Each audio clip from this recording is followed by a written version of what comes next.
Con motivo de la actividad docente dual impartida en la UMH, se informa de las condiciones de uso de la aplicación de videoconferencia que a continuación se va a utilizar. Primera, la sesión va a ser grabada con el objeto de facilitar al alumnado, con posterioridad, el contenido de la sesión docente.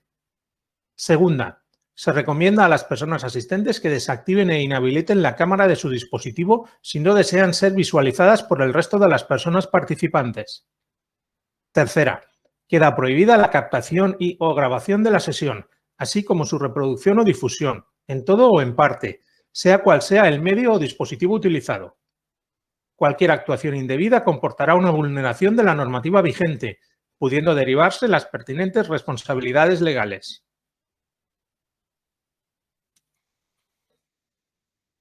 En la sesión de hoy vamos a continuar con la unidad didáctica número 3 y después de, en la última clase, haber estado hablando de mecanismos moleculares de toxicidad, vamos a subir un nivel y hoy vamos a pasar a hablar de mecanismos celulares de toxicidad o de citotoxicidad. Vamos a presentar el concepto, ver qué tipos de citotoxicidad puede haber según se trate de alterar la regulación de la célula o su mantenimiento, y vamos a ver los mecanismos básicos de citotoxicidad, que son 3, que incluyen la caída de las reservas de ATP, el aumento de las concentraciones de calcio intracelular y el aumento de las especies reactivas de oxígeno. Y cómo se relacionan entre sí estos 3 fenómenos, porque luego comentaremos que son mecanismos que se retroalimentan. Y acabaremos hablando brevemente de cómo una célula puede sucumbir al ataque de un compuesto, de un xenobiótico, y puede morir a través de 2 mecanismos muy diferenciados, que son la necrosis y la apoptosis. Bueno, al igual que comentamos ayer o en la última sesión sobre los mecanismos moleculares de toxicidad, los mecanismos celulares de toxicidad están también igualmente encuadrados dentro de la etapa 3 de las 5 etapas del fenómeno tóxico.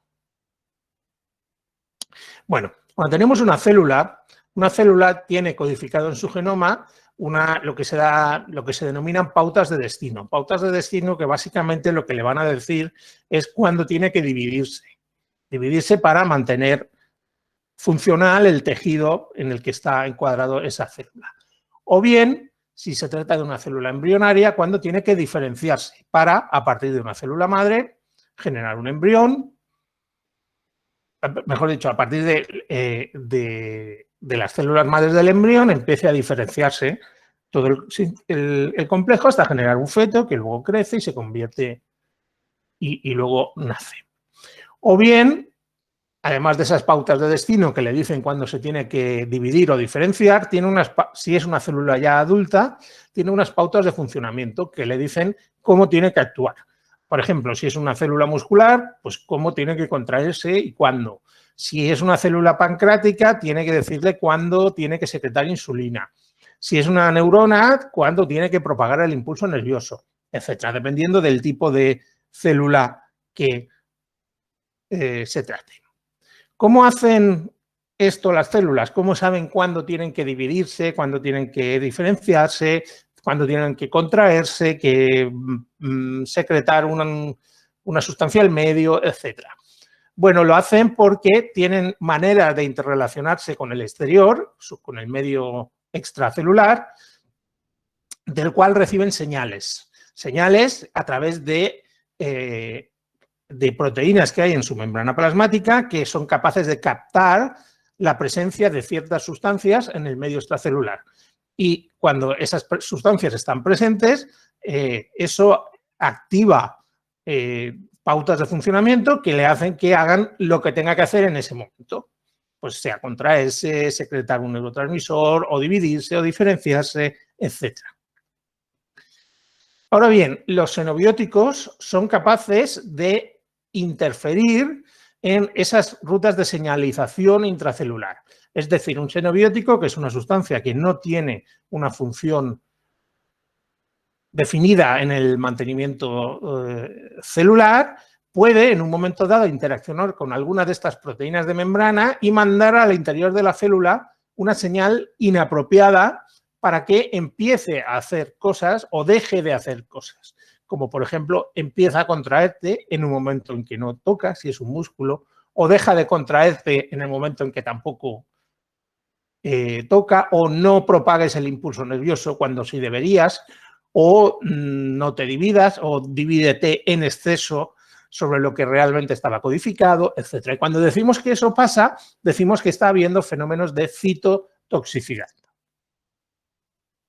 Dependiendo de cuál sea el papel que juegue la molécula diana en el mantenimiento de la célula, podemos hablar de funciones relacionadas con la regulación celular, que, como os digo, van a ser generalmente pautas de funcionamiento, dependiendo del tipo de célula que se trate, qué tipo de función juega en ese organismo, que haga lo que le corresponda dependiendo del tejido en el que se encuadre. O bien, si la molécula diana está implicada en el mantenimiento celular, el fenómeno lo que va a afectar no es ya a que la célula empiece a hacer cosas o deje de hacer cosas que no debería hacer o que sí que debería hacer, sino al mantenimiento mismo, a la supervivencia misma de la célula.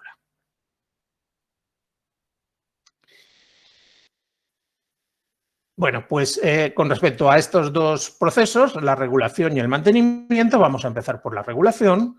Decíamos, la regulación celular se puede ver alterada mediante alteraciones en la expresión génica.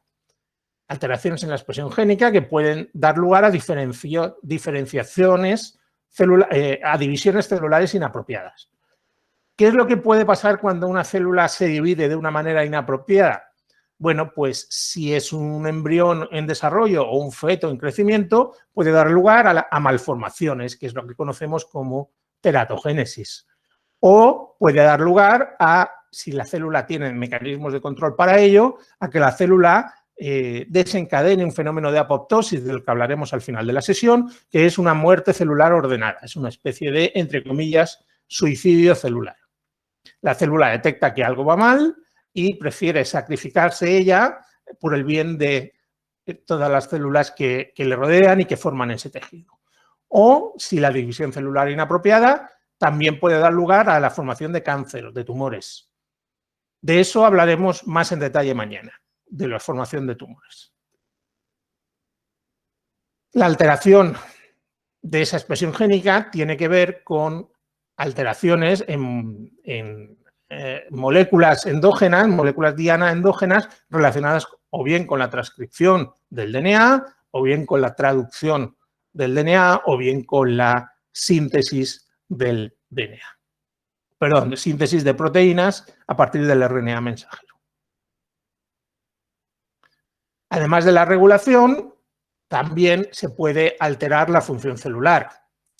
Como os digo, eso que da lugar a funciones celulares inapropiadas.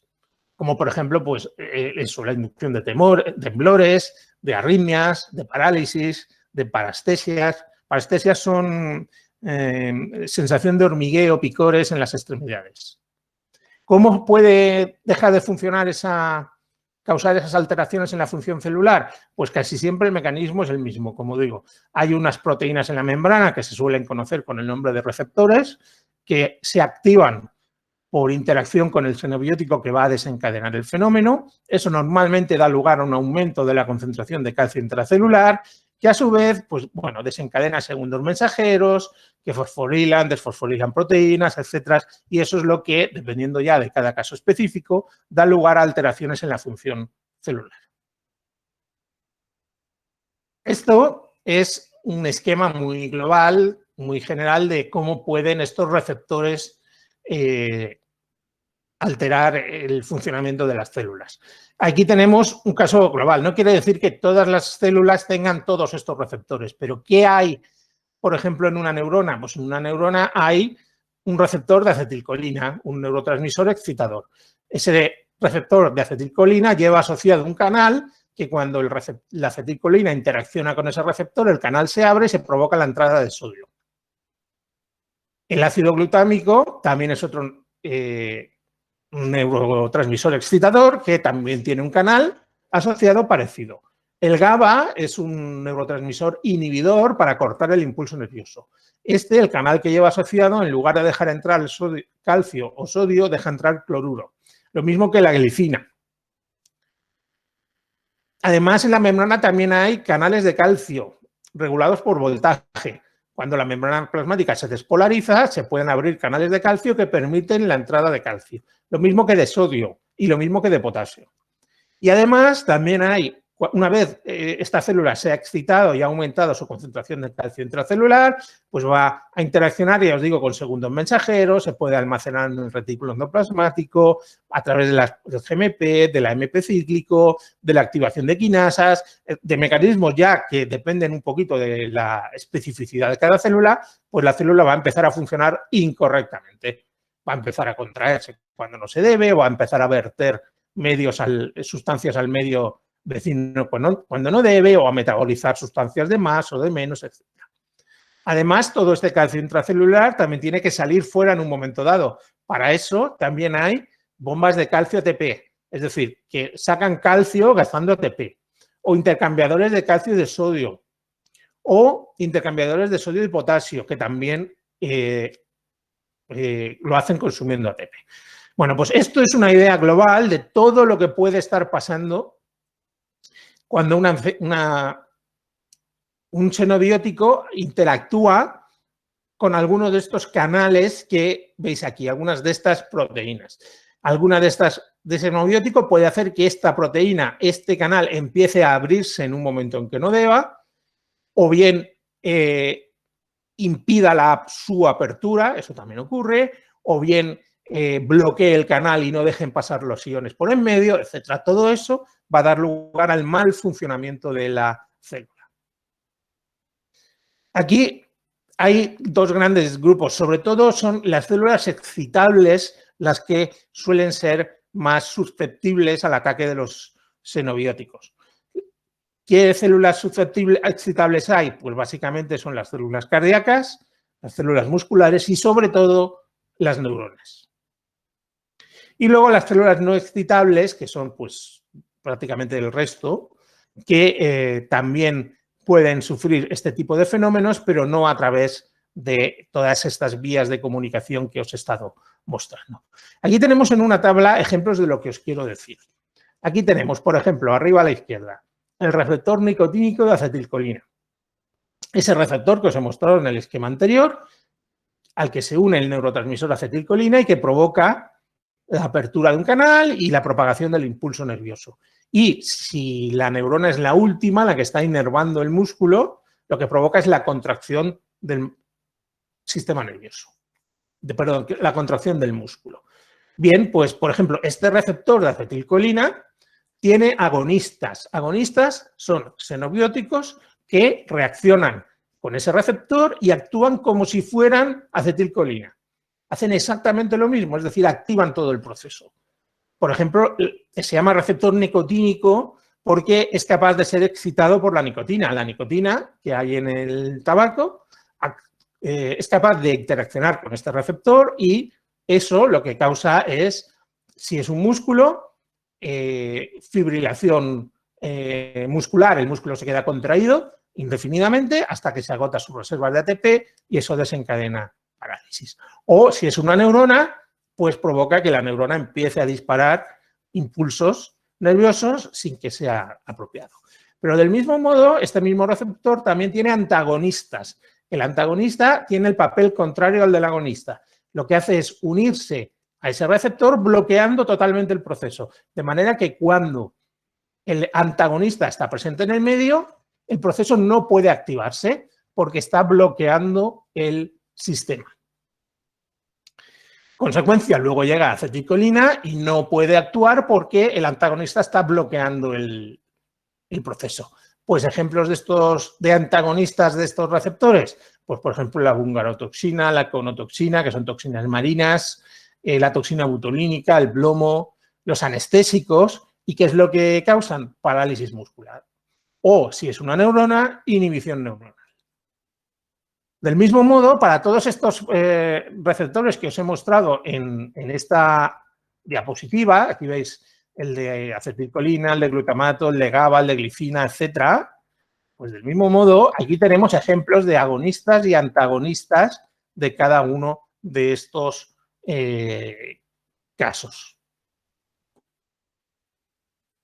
Por ejemplo, el canal de sodio regulado por voltaje. Este está en las neuronas y en las células musculares. Tiene un agonista, que es la conitina o la veratridina, algunas toxinas de escorpiones, el DDT, los piretroides. ¿Qué quiere decir agonista? Agonista quiere decir, como hemos dicho antes, como he comentado antes, que activa el canal, sin ser el momento en el que se deba de activar. Consecuencia, activación neuronal, descontrolada y convulsiones. Antagonistas de esta misma sustancia, las toxinas marinas, igual, tetrodotoxinas, oxitoxina y algunos analgésicos locales. ¿Qué hacen? Pues lo contrario, en lugar de activar la neurona, la inhiben. El caso es que se trata, como veis, de que la célula que ha sufrido el ataque del xenobiótico empiece a traducir erróneamente las señales que recibe del exterior, con lo cual empieza a funcionar de manera inapropiada.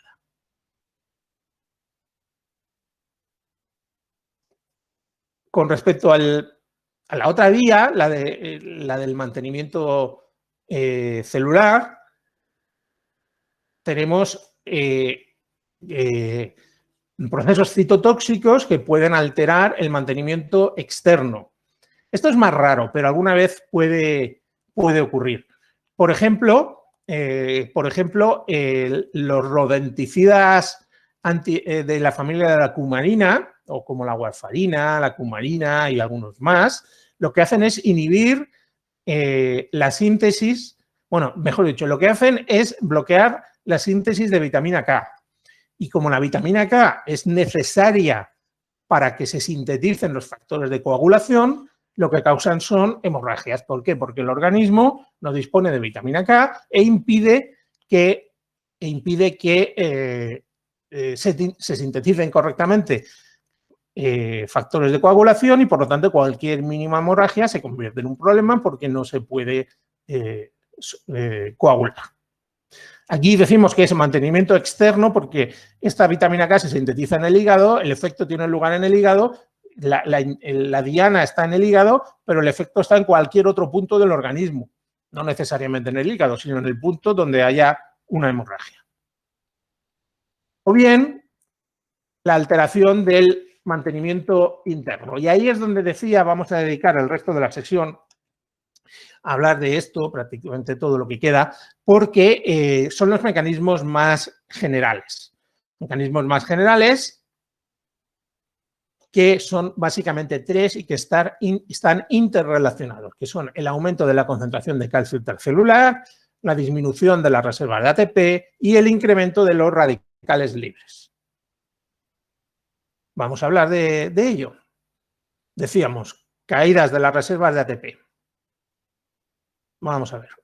Bueno, el ATP, ya lo sabéis, es entre comillas, la moneda energética que utiliza la célula. Cuando la célula necesita consumir energía, la consume a través del ATP. Y está implicado en procesos como el funcionamiento de estas bombas que os decía, la división celular, la movilidad celular, el ensamblaje del citoesqueleto, el transporte de las vesículas, etc. Es decir, básicamente en el mantenimiento de la célula viva, ¿no? Porque cualquier proceso consume energía.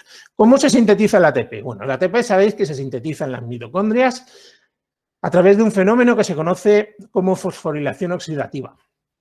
Aquí tenéis muy esquematizado el proceso, pero bueno, básicamente sabéis que de la glucosa a través de la glucólisis o de los ácidos grasos a través de la beta-oxidación se sintetiza acetilcoenzima A, que cuando llega a la mitocondria entra en el ciclo de Krebs o el ciclo del citrato y que genera NADH. El NADH interacciona con las cadenas transportadoras de electrones que hay en las membranas de las mitocondrias y ahí se produce una serie de fenómenos donde los electrones se van pasando de unas proteínas a otras y en presencia de oxígeno, y con ayuda de protones, porque la fuerza motriz de todo esto son este oxígeno oxidado que recibe estos radicales libres y los protones que hay en el espacio intermembrana. La ATP sintetasa es capaz de coger una molécula de fósforo inorgánico y una molécula de ADP generando ATP. El fósforo inorgánico tiene un transportador específico que introduce el fósforo al interior de la mitocondria, lo mismo que el ADP. Y ese mismo transportador luego saca el ATP generado. Bueno, este es el mecanismo general. Bueno, pues ya os podéis imaginar que cualquier xenobiótico que sea capaz de alterar cualquiera de estos procesos va a causar una disminución en las reservas de ATP. Vamos a ir viéndolo. Bueno, la mitocondria a su vez, sabéis que tiene una estructura un poquito especial porque tiene una doble membrana, tiene una membrana externa y tiene una membrana interna con un espacio intracelular, que es donde están esos protones que os decía, y las cadenas transportadoras de electrones están en esta membrana celular interna que veis aquí, y como veis hay un gradiente de protones. Hay exceso de protones en el exterior del espacio intermembrana y aquí tenemos la ATP sintetasa que utiliza ese potencial eléctrico para sintetizar ATP. Bueno, vamos a ver esas etapas clave. Una de ellas, el suministro de NADH. Como veis, el suministro de NADH tiene que generarse a través del ciclo de Krebs para introducirse o ser el inicio del proceso de generación de ese potencial que va a acabar sintetizando el ATP. La glucosa, sabéis que, bueno, muy rápidamente, a través de la glucólisis, pues sintetiza piruvato, la piruvato deshidrogenasa con el coenzima A genera acetilcoenzima A. Y los ácidos grasos, a través de la beta-oxidación, también generan coenzima A. A su vez, tanto la beta-oxidación como la glucólisis es un conjunto de varias reacciones enzimáticas encadenadas. Y ese acetilcoenzima A se introduce en el ciclo de Krebs. Por cada ciclo del ciclo de Krebs se generan 3 moléculas de NADH. NADH que, como decimos, es necesario para la síntesis de ATP. Bueno, pues cualquier proceso, cualquier xenobiótico que sea capaz de alterar el funcionamiento de las enzimas implicadas en la glicolisis, en la beta-oxidación, en el ciclo de Krebs o la piruvato deshidrogenasa, va a acabar disminuyendo las reservas de NADH necesarias. Lo mismo que si consume coenzima A e impide que se genere el acetilcoenzima A. Y aquí tenemos algunos ejemplos. Por ejemplo, el iodoacetato lo que hace es inhibir la glicolisis. Dado que la glicolisis las neuronas no tienen capacidad de hacer beta-oxidación, tienen que obtener su energía necesariamente a través de la glicolisis, el efecto del iodoacetato es mucho más crítico en neuronas que en otros tejidos. El ácido 4-pentanoico, por ejemplo, inhibe la beta-oxidación o la oxidación de ácidos grasos. La piruvato deshidrogenasa se inhibe por sustancias derivadas del arsénico, por benzoquinonas. El ciclo de Krebs, pues bueno, tiene varias enzimas, pero algunos de los inhibidores son fluoroacetato, el malonato, el ácido propioníco, nitropropiónico, perdón, etc. La benzoquinina lo que hace es que se une a la coenzima A, por lo tanto la coenzima A deja de estar libre y no se puede sintetizar acetilcoenzima A. O los sustancias que generan estrés oxidativo, una manera de eliminar radicales libres es consumiendo NADH, ahora veremos cómo. Por lo tanto, si hay estrés oxidativo presente en el medio, se va a disminuir la concentración de NADH disponible porque va a tener que atender a las necesidades de eliminar ese estrés oxidativo. ¿Qué pasa a continuación del suministro del NADH? Bueno, pues el NADH entra en ese flujo de electrones de las cadenas transportadoras que vemos aquí. Aquí, como digo, son proteínas que básicamente lo que van a hacer es que van a ir pasándose electrones, acumulando un cierto potencial para luego utilizarlo en la generación del ATP. Bueno, pues cualquier cosa que o bien altere el funcionamiento de estas proteínas, de estas cadenas transportadoras de electrones, o bien capture electrones y los saque de toda esa cadena transportadora, va a causar que al final no se pueda sintetizar el ATP. Así que tenemos, como digo, inhibidores de las cadenas transportadoras de electrones o bien sustancias radicales libres que quieran capturar esos electrones que hay en esas cadenas. Ejemplo del primer tipo, los herbicidas rotenone paraquat, por ejemplo. Ejemplo del segundo tipo, el tetracloruro de carbono, la doxorubicina, que es un fármaco que se utiliza en el tratamiento del cáncer, etc. Otra etapa crítica, la llegada del oxígeno a la ATP sintetasa, aquí. ¿Lo veis? Cualquier sustancia que reduzca la concentración de oxígeno disponible va a causar que no haya oxígeno para sintetizar ATP. Por lo tanto, los xenobióticos que causan parálisis respiratoria, como por ejemplo los depresores del sistema nervioso, o xenobióticos que impiden la oxigenación de la hemoglobina, por ejemplo el monóxido de carbono, y otras sustancias que alteran el estado de oxidación del hierro que hay en la hemoglobina, también provocan disminución del oxígeno disponible y, por lo tanto, caída de las reservas de ATP. Otro punto, fosforilación del ADP, la última etapa, la ATP sintetasa, decíamos que coge esa energía que se ha generado en las cadenas transportadoras y a favor del gradiente de protones que hay entre el espacio intermembrana y la membrana y el interior de la mitocondria y une el ADP y el fósforo inorgánico generando ATP. Por lo tanto, cualquier cosa que consuma fósforo inorgánico o impida que el fósforo inorgánico entre en el interior de la mitocondria, también va a ser un problema. Lo mismo que cualquier cosa que elimine el gradiente de protones que hay entre el espacio intermembrana y la parte interna de la membrana. Así, pues, de todo esto que decíamos aquí, inhibición de la ATP sintetasa, caída de las reservas de fósforo, de ADP, la introducción del ATP, etcétera, pues tenemos aquí ejemplos. El DDT, el insecticida DDT, es un inhibidor de la ATP sintetasa. Por lo tanto, si se da todo lo demás, pero la enzima no funciona, no va a haber ATP. El translocador de nucleótidos también se inhibe por el propio DDT o por algunos lisofosfolípidos, etc. El transportador de fosfato por maleimida o por benzoquinona. Y los fenoles, muchos fenoles, lo que hacen es que alteran el potencial eléctrico transmembrana, ese gradiente de protones que se genera entre el espacio intermembrana y el interior de la mitocondria. Y otra posibilidad de alterar la síntesis de ATP está en la alteración de las transcripciones del DNA mitocondrial. Sabéis que la mitocondria también tiene ADN que se utiliza en sintetizar sobre todo esas cadenas transportadoras de electrones. Bueno, pues alteraciones de esa transcripción del DNA mitocondrial a proteína también van a causar caída en las reservas de ATP.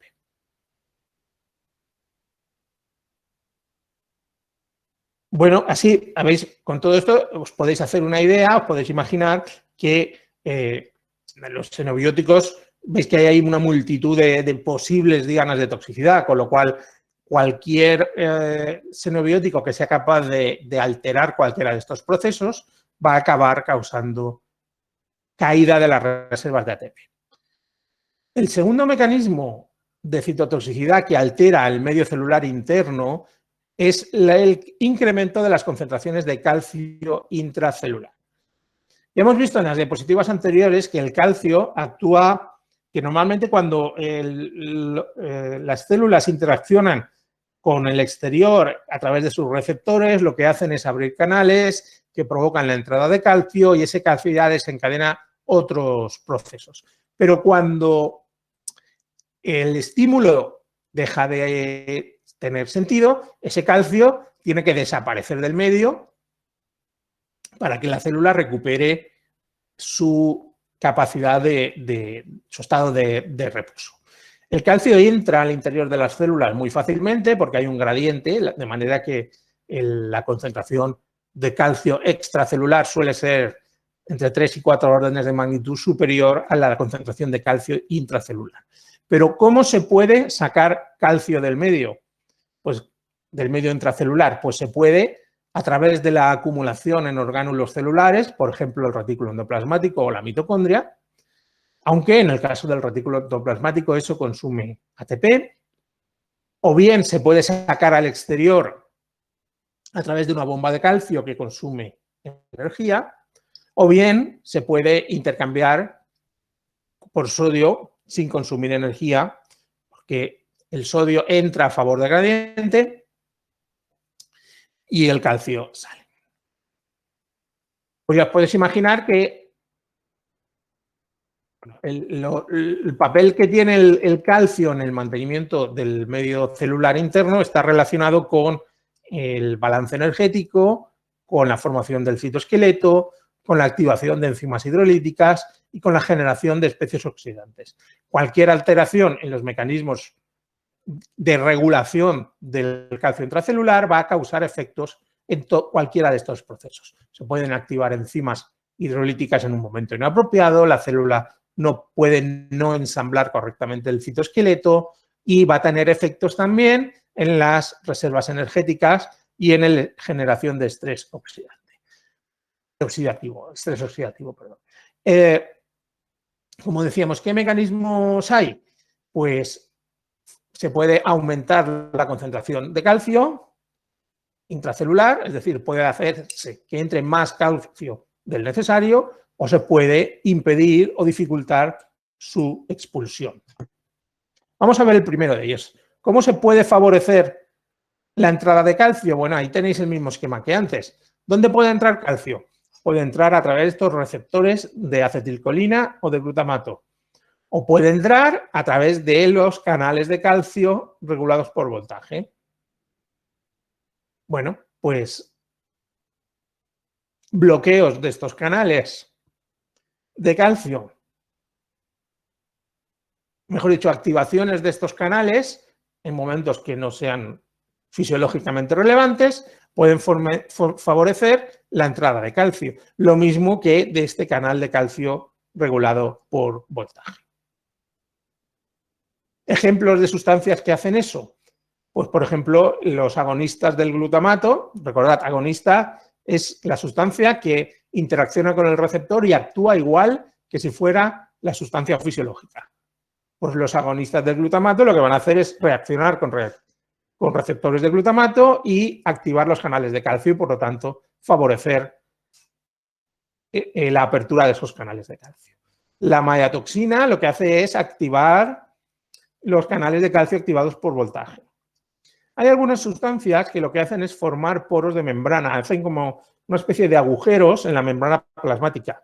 Cuando eso pasa, como la concentración de calcio extracelular es varios órdenes de magnitud superior a la concentración de calcio intracelular, pues cuando eso ocurre, el calcio va a entrar a favor del gradiente y se va a aumentar la concentración de calcio intracelular. También, como decíamos, el mitocondria y retículo endoplasmático también tienen capacidad de almacenar calcio y cuando esa capacidad se puede ver alterada por algunas sustancias, como por ejemplo el menadiona o el dindano, etc. Y el segundo de los mecanismos es, bueno, el calcio ya ha entrado, si quiero mantener el calcio alto, lo que tengo es que impedir su expulsión. ¿Qué mecanismos de expulsión había? Bueno, los he mostrado en la diapositiva. Había la posibilidad de acumular calcio en el retículo endoplasmático o la posibilidad de sacarlo a través de el intercambiador de sodio o de una bomba de calcio con ATP. Pues ejemplos de sustancias que impiden todo eso, los inhibidores de calcio de la ATPasa de membrana, por ejemplo, el paracetamol, el cloroformo, la menadiona, el cadmio, todas esas sustancias inhiben la bomba de calcio que saca el calcio del interior de las células. Y ya, finalmente, el tercer proceso básico de citotoxicidad que altera el mantenimiento del medio celular interno es la sobreexpresión de enzimas reactivas de oxígeno y de nitrógeno. ¿Qué hacen estos radicales libres? Lo vimos en la sesión anterior. Modifican proteínas, modifican ácidos nucleicos y destruyen lípidos. ¿Cómo pueden modificar proteínas? Pues recordad, lo vimos, pues un radical libre, pues por ejemplo, puede alterar un grupo tiol de un aminoácido de cisteína, generando o convirtiendo a la proteína en radical libre, que deja de ser radical libre o bien uniéndose a otro grupo tiol alterado igualmente o a radicales hidroxilo. Consecuencia, proteína, si ese aminoácido era vital para el funcionamiento de la proteína inactivada. O la generación de nitrotirosina, que comentamos también en la sesión pasada, que estaba catalizada por especies reactivas de nitrógeno, que lo que hacían era alterar residuos o aminoácidos de tirosina. Y que si, por lo tanto, la tirosina era vital para el funcionamiento de la célula, esa tirosina iba a dejar de funcionar. Perdón, esa proteína iba a dejar de funcionar correctamente. También los radicales libres se pueden unir a moléculas de DNA, a los ácidos nucleicos. ¿Qué causa eso? Errores en la replicación. Y es que los grupos hidroxilo tienen capacidad de generar hidroxiguanina o hidroxiadenina que puede no replicarse, que puede hacer que el DNA no se replique correctamente. Y también, además, destruyen lípidos. La peroxidación lipídica es este fenómeno que ya os presenté también la semana pasada, en la última sesión, donde os comenté que lo que hace es que la peroxidación lipídica lo que hace es destruir los lípidos de la membrana mediante el ataque o a través del ataque de radicales libres, de radicales hidroxilo en un principio. Y que era un proceso que se retroalimentaba, porque el problema no era ya que un solo ion radical hidroxilo, fuera capaz de destruir 3 moléculas de lípido. Es que en el proceso se generaban moléculas de lípido del proceso intermedio, como por ejemplo esta, que retroalimentaban el proceso, es decir, que aceleraban la destrucción de esos lípidos de membrana.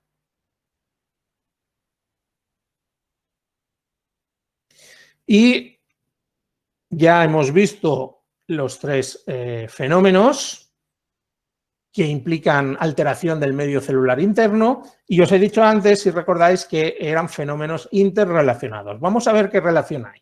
Imaginemos que, por poner un ejemplo, una sustancia causa una caída en las reservas de ATP por cualquiera de los mecanismos que hemos estado hablando antes, da igual. Esa caída en las reservas del ATP lo que va a hacer, o una de las cosas que va a hacer, es que la bomba de calcio ATPasa, que saca calcio del interior de las células consumiendo de ATP, deje de funcionar, porque no hay ATP para que esté funcionando. La consecuencia de eso aumenta la concentración de calcio intracelular, el segundo de los fenómenos. O imaginemos que, al revés, un xenobiótico que lo que hace es generar un aumento de la concentración de calcio intracelular. Si os fijáis, uno de los mecanismos que os he dicho antes que había para eliminar calcio del interior era que se introdujera en las membranas. Que se introdujera en las mitocondrias. Pero eso tiene una consecuencia, y es que si se introduce calcio en exceso en las mitocondrias, ese gradiente de protones entre el espacio intermembrana y el interior de la mitocondria se va a quedar destruido y, por lo tanto, no va a poderse generar ATP. Y, por lo tanto, ese aumento de calcio va a causar una caída de las reservas de ATP que a su vez va a inhibir las bombas de calcio ATPasa, que va a conseguir que se sigan aumentando las concentraciones de calcio intracelular y eso sea una especie de ciclo. Pero es que hay más todavía. El aumento de la concentración de calcio va a inhibir la enzima monóxido de nitrógeno sintetasa. El monóxido de nitrógeno es un segundo mensajero encargado de propagar determinadas señales intracelulares. Para generar monóxido de nitrógeno es un proceso que está controlado en condiciones normales, pero implica generación de radicales libres de nitrógeno. Si aumenta la concentración de calcio, se va a aumentar la concentración de la enzima implicada en la generación de monóxido de nitrógeno, que como esa enzima necesita radicales libres de nitrógeno para generar eso, va a aumentar, por lo tanto, la concentración de radicales libres. Pero a su vez, ¿qué hemos dicho que hacen los radicales libres? Hemos dicho que alteran proteínas. Si se altera la inhibición de las bombas de calcio ATPasa, ¿qué es lo que va a pasar? Va a pasar que se aumente la concentración de calcio y va a pasar que se disminuya las reservas de ATP. Pero además hemos dicho los radicales libres también interaccionan con el ATP. ¿Por qué? Pues por de dos maneras. Una de ellas, los radicales libres, ya hemos explicado, son sustancias que tienen afinidad por electrones, tienen necesidad de capturar electrones para dejar de ser un radical libre. ¿Dónde hay muchos electrones? En esas cadenas de transporte electrónico mitocondrial que sirven de fuerza motriz para la síntesis de ATP. Por lo tanto, si hay exceso de radicales libres, van a querer capturar esos electrones y van a impedir la síntesis de ATP. Lo cual va a causar caída de las reservas de ATP, aumento de las concentraciones de calcio y más aumento de los radicales libres. Y además, también los radicales libres se eliminan del medio. Una de las vías, o la vía que tienen es a través es una vía que causa caídas en las reservas de ATP, lo vemos aquí.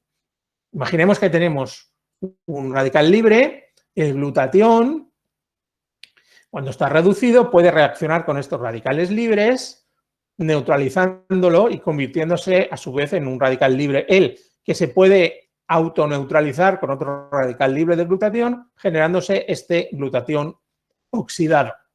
Este glutatión oxidado ya no tiene capacidad de interaccionar con radicales libres y por lo tanto hay que reactivarlo. ¿Cómo? Pues hay una enzima que se llama glutatión reductasa que lo que hace es que rompe este puente entre las dos moléculas de glutatión. Pero esta enzima, glutatión reductasa, consume NADH. Por lo tanto, si hay mucho, como veíamos aquí, si hay muchos radicales libres, esos radicales libres tienen que ser eliminados del medio porque son muy nocivos, va a disminuir la concentración de NADH. Y si disminuye la concentración de NADH, ¿qué pasa? Pues que no se sintetiza ATP. Y si no se sintetiza ATP, sube el calcio. Y si sube el calcio, aumentan los radicales libres. Y así tenemos una especie de ciclo que se va, como digo, retroalimentando. De manera que realmente da igual qué es lo que pase primero. Con que pase alguna de estas tres cosas, las otras dos van a venir asociadas mediante este ciclo que veis aquí.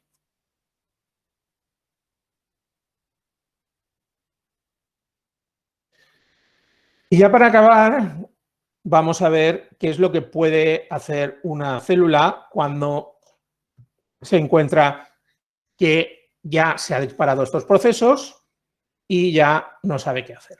Pues si el proceso es muy virulento y las caídas de ATP se producen de una manera muy brusca, la célula pues simplemente se muere, se lisa, la membrana plasmática se rompe y el contenido se vierte al medio extracelular y eso lo que causa es inflamación de las células vecinas. Y eso es lo que se conoce como necrosis.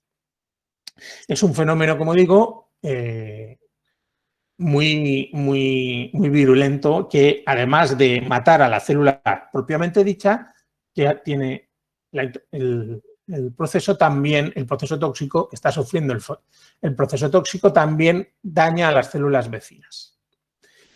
Pero hay veces que ocurre que el ataque no es tan severo y la célula detecta que va algo mal, pero todavía mantiene algunas reservas energéticas. Y en ese caso lo que ocurre es desencadenar un fenómeno que se conoce como apoptosis. La apoptosis se ha definido también como una especie de suicidio celular. Lo de suicidio entre comillas, obviamente, porque la célula no tiene intención de hacer nada, ni de suicidarse ni de no suicidarse, simplemente responde a los estímulos que recibe a través de las enzimas y su DNA. Esa apoptosis lo que consiste básicamente en condensación del citoplasma, de la cromatina y una especie de manera que la célula se queda formando una especie de punto negro que puede ser fagocitada por los macrófagos y impidiendo que se vierta el contenido de su contenido intracelular al exterior e impidiendo también que se alteren las células vecinas. Ese proceso de apoptosis está regulado por unas proteínas que se conocen con el nombre de caspasas, que son hidrolasas que se activan por calcio. Es decir, que el propio calcio, que puede ser citotóxico, también activa los fenómenos de apoptosis, para, como digo, no para salvar esa célula, sino para tratar de no perjudicar a las células que la rodean. Bueno, aquí está esquematizado, esta es una célula normal. ¿Ves? Y al final lo que pasa es que se va autodigiriendo, de manera que al final se va rompiendo, formando pedacitos pequeños sin que se llegue en ningún momento a vertir al medio externo el contenido, y todos estos cuerpos apoptóticos al final son fagocitados por los macrófagos. Aquí veis también una célula que empieza la apoptosis y veis cómo aquí se va formando como unos cuerpos densos, ¿eh?, que contienen el contenido celular de la célula, que no se llega a vertir porque son fagocitados. De manera que aquí tenéis las dos rutas posibles. Si el proceso es muy agudo, muy virulento, hay necrosis e inflamación del sistema. Si es no tan virulento y la célula conserva alguna reserva de ATP, se desencadena la apoptosis, que va generando estos cuerpos apoptóticos que se fagocitan por los macrófagos.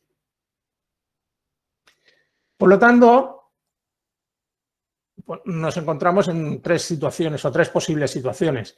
Cuando cualquiera de los tres procesos, o bien la caída de ATP, o bien el incremento de calcio, o bien de estrés oxidativo, afecta a unas pocas células o mitocondrias, mejor dicho, normalmente se suele revertir porque hay mecanismos para ir compensándolo.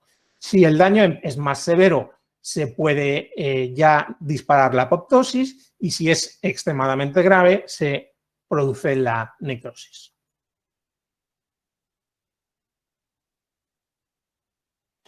Este es el capítulo del libro que he empleado en preparar la presentación que os he hecho y que, como ocurre siempre, está disponible en la biblioteca.